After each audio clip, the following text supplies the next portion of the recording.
Okay, let's go ahead and get started. So, welcome.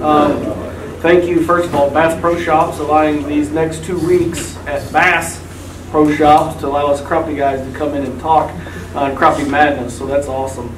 We thought they would have changed the name of the building for Crappie Pro Shops, but they didn't. So that's all right. So we get 2 weeks to talk about crappie anyway. So make sure, like I said earlier, you sign up for that boat. They do give a boat away. We'll talk about an hour here.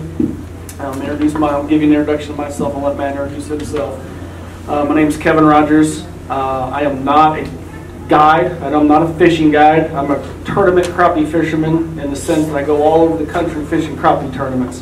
I am local though, and I was going to wear my Chief sweatshirt to this seminar, and that I couldn't do it. But no, I live in Pleasant Hill, Missouri. I'm not a guide. I'm not a full-time crappie fisherman. I actually own a construction company, and I build hospitals here in Kansas City. I own a construction company. So every second that I'm not building hospitals, my passion is crappie fishing. I absolutely love it. I love the thump of the crappie. When the crappie thumps that jig, that's why I'm here. So it's hard to explain fishing when you get to stand right here. I wish everyone was in the front of the deck of my boat. It's a lot easier to explain when you're standing next to me and we're catching fish, but hopefully everyone can pick up a tip and a technique that we have to talk about here today. So we'll let Matt introduce himself. Some stats on me. I've won 33 crappie tournaments in 5 different states. So that doesn't mean anything to you guys, but hopefully those 30, I've been doing it 27 years. I fished for 27 years with my father. He was my partner, and now Matt Beckman is going to be my partner moving forward. My father's 75 years old, and he just, the tournaments are grinding. Getting in a truck and driving 8 hours and fishing sunlight to dark sounds like a lot of fun. It's a lot of work too. So he's retired from the tournament trail. Matt is my new partner. I'll let Matt introduce himself. Yeah, I'm Matt Beckman. I'm not a guide either. I live in Harrisonville, Missouri. I'm a lineman for a living. I work 40 hours a week, just like probably most of you all. But I do enjoy crappie fishing, and the tournament trail is where I excel. I don't have near the stats as Kevin's got, but that's all right because I'm learning. I'm still young. I got a drive and ambition, and hopefully we can do this today and help you all pick up something. You know, we'd love to do it. We want you all to love it as well. We're gonna go real quick. I'm pretty hyper, and I've got ADD, and I'm gonna bounce over the walls. I'm hamstrung right now because this thing's stationary. I want to come out here and talk and walk back to the room. I'm a loud talker, so I may walk around this bell, try to be loud enough so you guys can hear it. And as we go, and if I say something you're not understanding what we're saying, raise the hand. We'll try to clarify, and I'll try to stay on task. So. One thing before we get started, today, if you're here just for the drawing to win the boat, good for you. If you're here to learn about crappie fishing, there's another event. It's actually called a Crappie University event, and it's at Johnson County Community College. So if you guys want to really learn about crappie fishing, I recommend this right here. What it is, it's 2-hour classes from 4 different guys. And it's at Johnson County Community College. I think it's $89. And this is in-depth PowerPoints. These guys give you detailed information. I'm one of the speakers. I think it starts this week. It starts February 4th. And you have Barry Morrow. And all these guys are right here local. Barry Morrow, Jeff Falkenberry, Chad Mopp, and then myself. And all 4 guys talk about a different topic.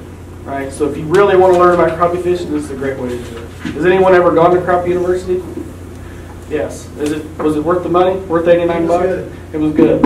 You get different speakers. Right today, you're just going to hear me and Matt. We fish a lot alike, and we're going to talk about big baits and catching big crappie. We're mostly going to talk about the stuff that we're going to talk about is going to pertain to Truman Lake. Since we are local guys, like I do these seminars all over the country. I go to North Carolina and talk.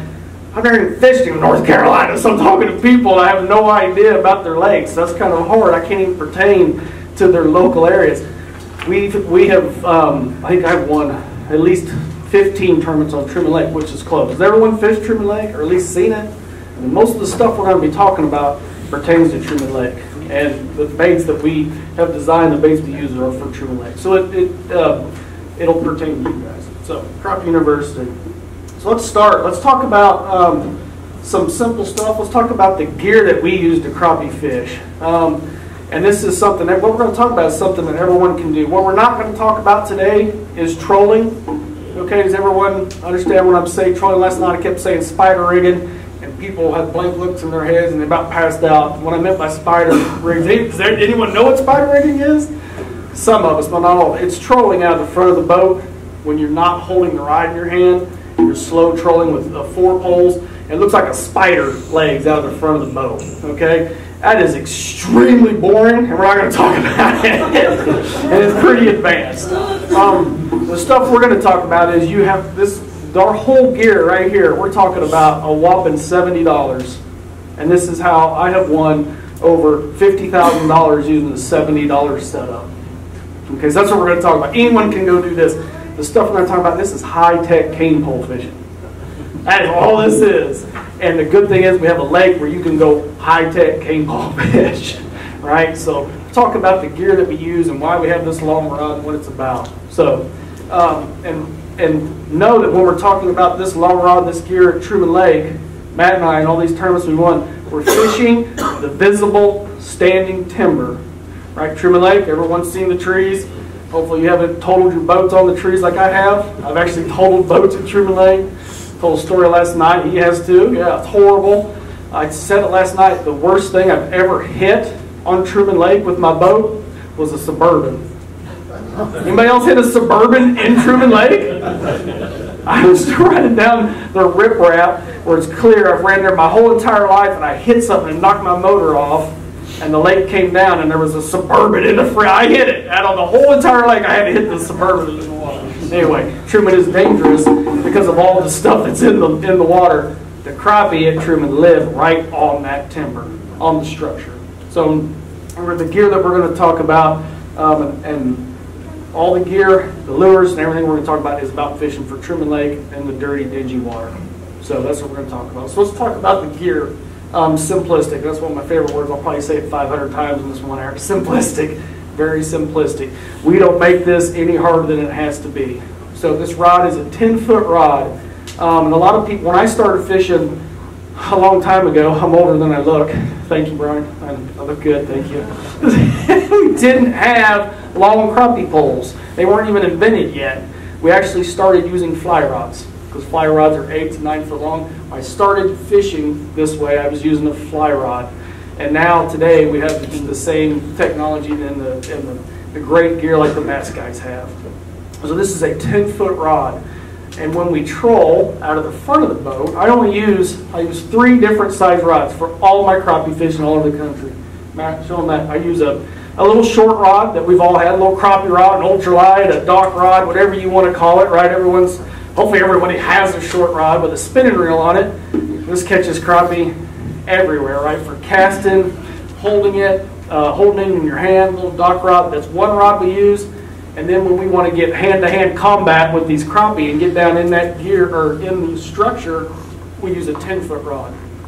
The reason we're using a 10-foot rod, it allows us to stay away from the tree, right, or the structure or the bridge pier and not spook them. So we're far enough away. So this gentleman right here in the stump, he's going to be our stump all morning here. So we're reaching out to jig. We're not on top of it and spooking the crappie. So that's the reason for the 10-foot.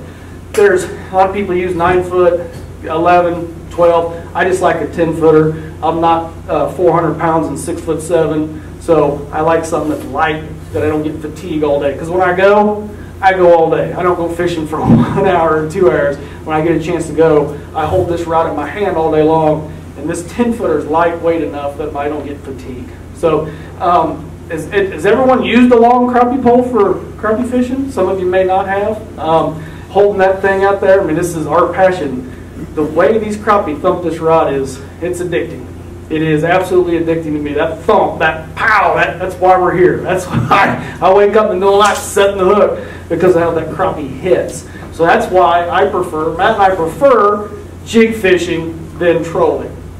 All right, when this rod's sitting up here in a rod holder, and you're sitting back looking at it, and one hits it, you don't get that thump or that feel. You reach down, you grab the rod, and you put it in the boat. Not as exciting. Trolling, spider rigging is a deadly combination.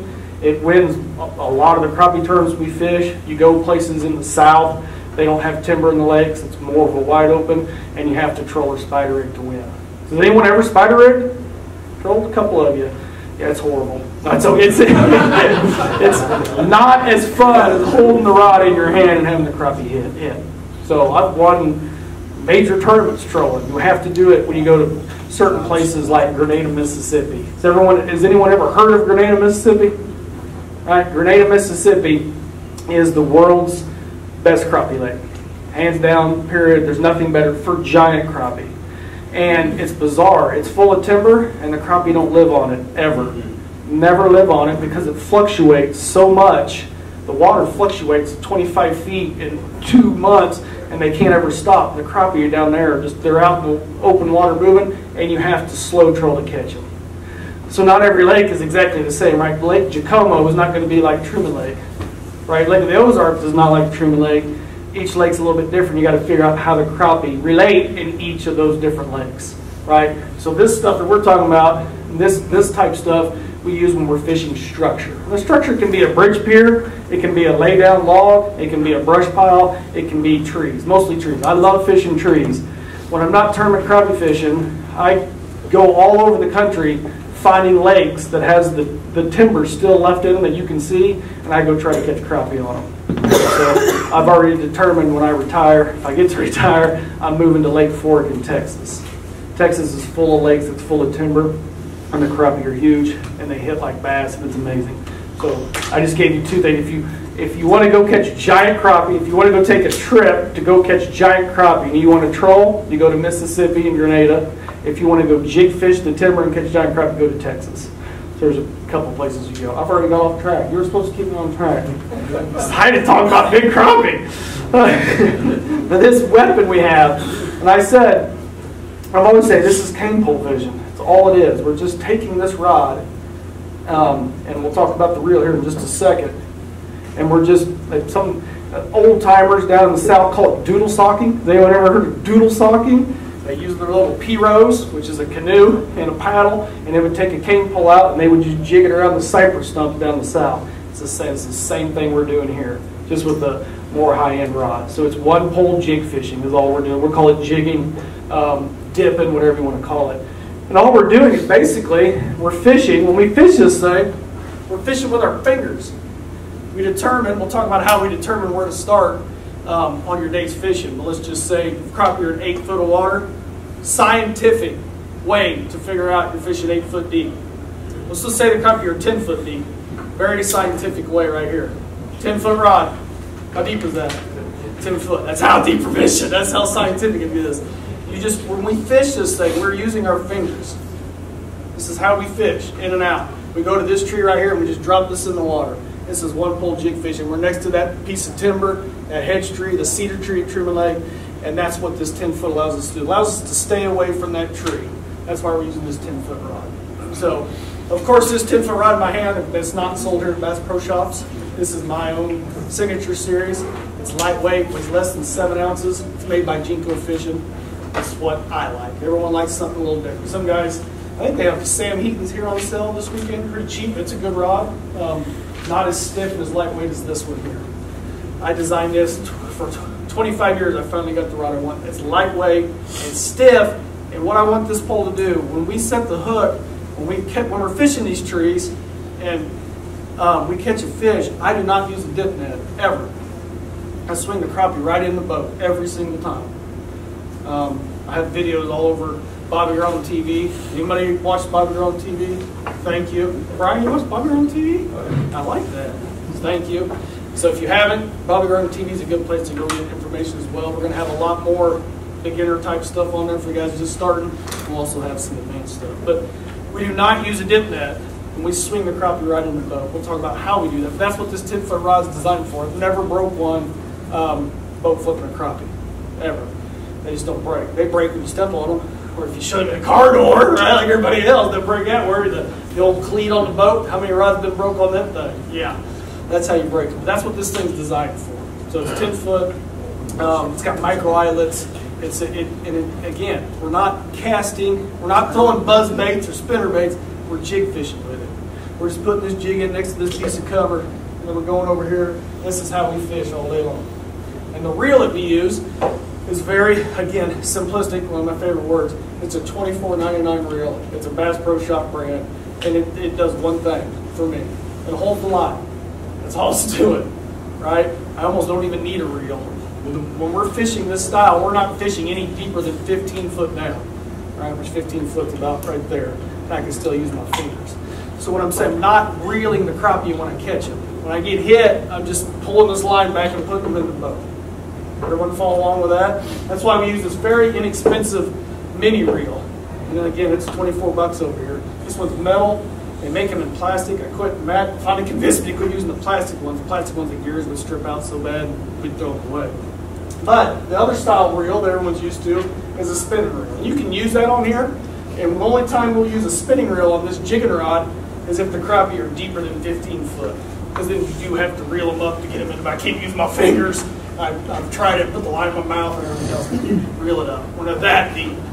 Truman Lake, crappie are never that deep. If you're catching crappie 30 foot deep in Truman Lake, you need to move. You're in the wrong spot. We'll talk about where to fish on Truman. So that's why we use this little bitty reel. And the advantage to this little reel, and a lot of people, it takes some time to get used to. It's not as heavy as this. It's not as bulky. But the most important thing, great big handle on there. A spinning reel has that giant handle.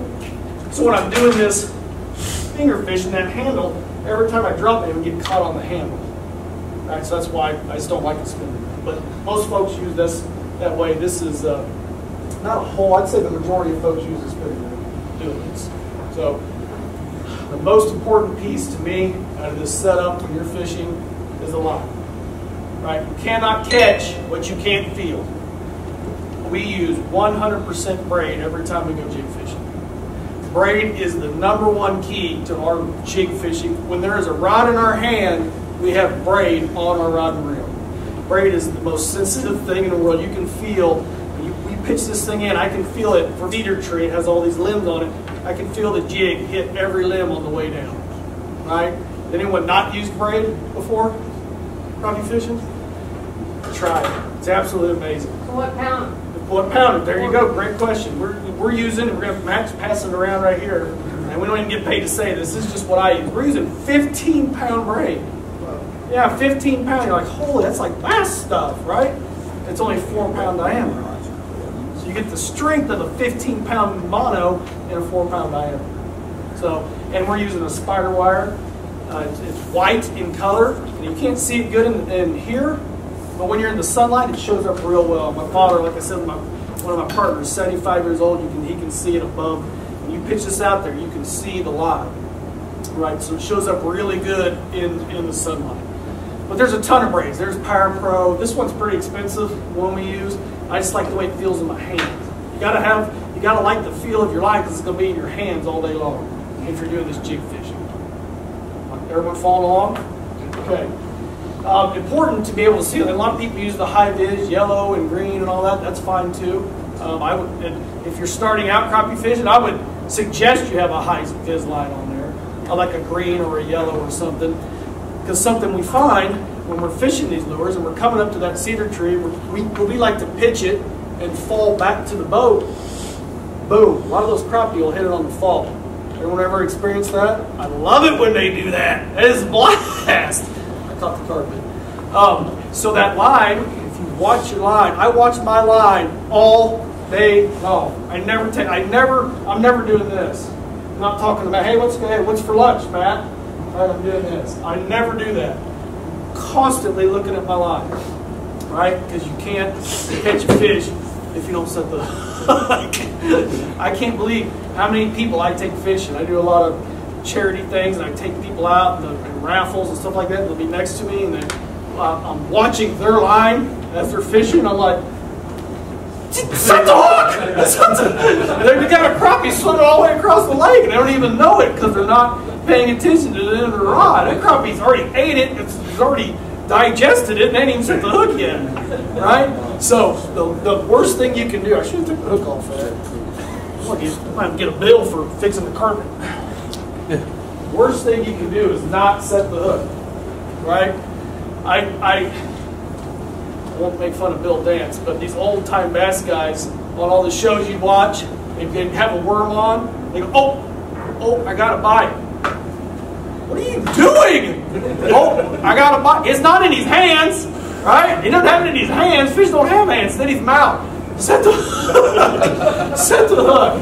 Every time. I bet there's 10 times a day we set the hook on a limb, on a leaf, on something that's not a fish. But who cares? Right? That's going to make fun of me a little bit. But after that, you got to set the hook. Go ahead.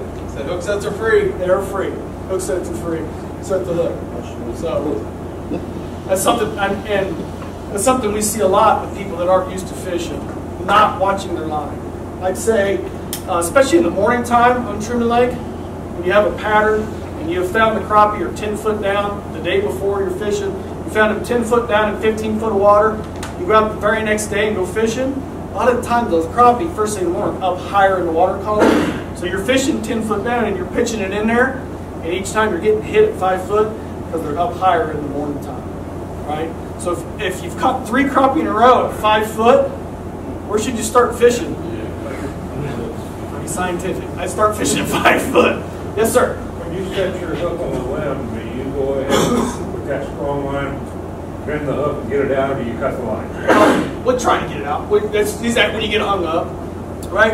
And if you're crappie fishing, you're going to get hung up, right? We've all been hung up because crappie love to live in those in the cover, right? They're in the brush piles, they're in the trees, they're on the structure because they feel comfortable in there. Right? They like getting in the brush and the trees to try to hide from those 70-pound blue cats and flatheads and all those things that are out there trying to eat them. We always try to get the line out. I have some videos of how I strum the line. When it's hung up, I take slack and I'll strum it, and it kind of does a little pendulum. Does anyone know what I'm talking about? Anyone ever see it? You kind of strum it. I also do something that's really bad, and it works a lot. If it's less than 10 foot, yeah, I fling my rod down there. I actually take my rod and I throw it at the jig head that pops off like that on the tree, and I bring it back. You'll break your rod tip. I get these rods really cheap. Don't do that. You'll break your rod tip. If you do it nice and easy, right, and you take the end of this rod down to that jig head, you can pop it off and bring it back to you.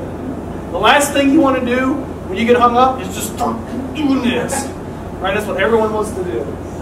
Everyone wants to, as soon as they get hung, they just want to jerk it. All you're doing is putting that hook farther in the wood or the cover. Don't do that. Don't do that. I have a video where you take the slack, you actually slingshot it back, and when it does, it puts pressure, and then throws it back and it'll pop off. It works a lot.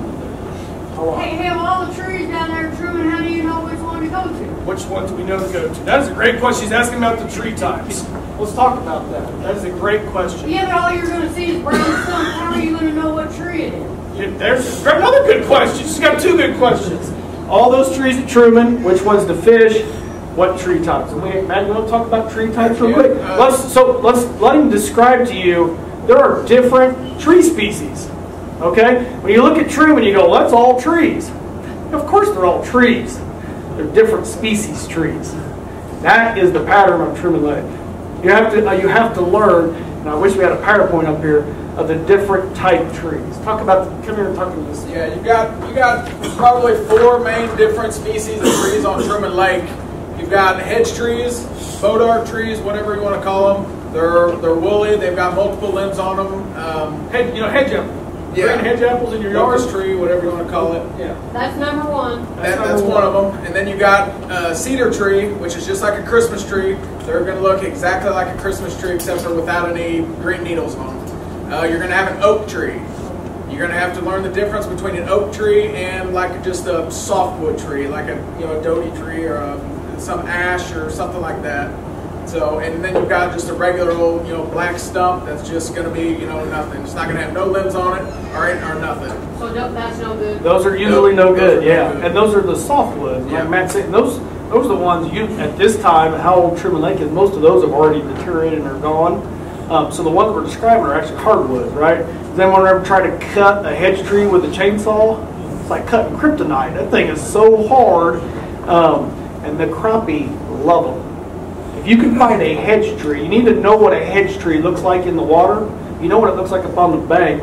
You need to find them on the water. If you find a hedge tree at Truman Lake, there's crappie in them. Period. Any tree, any species of tree that's got limbs off of it. That's basically what you're looking for. You're looking for trees with limbs off of it. So those crappie live underneath those limbs. The woollier, the better. But you've got hedge, cedar, and oak. There's the 3 main species on trim. So how do you identify the heads? You just, my problem is, I've known them forever. Just We need, yeah. do research. You can do research and You can look on Google and Google images, all kinds of stuff like that. Just type in Has anyone flooded fished? hedge trees or Anyone ever fished a hedge tree on True Lake? Right. So you need to know what it looks like. It's different. I mean, I've been doing so long, I can just tell. But once you learn them on the water, you'll start. Okay, that's a cedar, and that's a hedge. And the cedar tree looks like a Christmas tree in the water. It's got all those limbs. It's completely different. And there's days. What happens on Truman is there's days. The pattern is every crappie in the lake is living in a cedar tree. Don't know why. That's what they do. And we do it by trial and error. We'll go out and we'll start fishing. We'll come in a cove that is completely full of timber. Right, there's 500 trees here. We'll start fishing every tree. And if we catch a fish, we record it and go, that was the only cedar tree in here and we caught a fish. Okay, so we go to the next cove. I idle past all the other trees and I go right to the cedar tree and I catch another fish. There's days where on Truman, the fish are in one type of tree. It's bizarre. There's days where they're in the oak trees. In the summertime, they get in the oak trees, just the old black stumps, and there'll be two of them together, right? There'll be a void in the middle, and every crappie in the lake's in that middle void. Every day you go, it's like a giant jigsaw puzzle. You have to put it together that day. That's a great question. So your first stop is a hedge tree. I know somebody else down there, his favorite cedar tree. And it depends. Cedar's probably a guide. Well, I was going to say numbers versus size of He's a fish. guide. So a lot of crappie live in cedar trees. Those Christmas tree looking trees. They hold crappie. They hold a lot of crappie. The hedge trees for us, again, we're trying to go out and catch 7 like this, not 70 of them like this. The hedge trees will hold the bigger crappie. I don't know why. It's a good question. Yeah. Yes, sir. When you're using that 15-pound braid and you're having to stick your rod into the tree and let it down, when you hang up, don't you worry about breaking the rod? Breaking the rod? When you're trying, if you can't slingshot it back out. Oh, the rod will not break. That's a good question. He's saying, will the rod break? No. We've never broke a rod. Dude, you can take this rod and yank it with hurry, it's not going to break.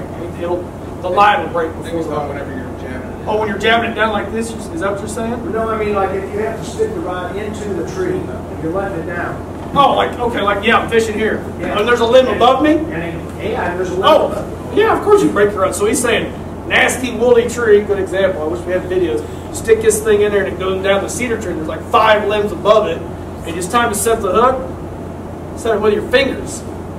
Set it with your hand, pull him out, and then bring him in the boat. That's how we do it. That's a good question. Because, yeah, if you set the hook, the rod will go up right above the limb and hit it.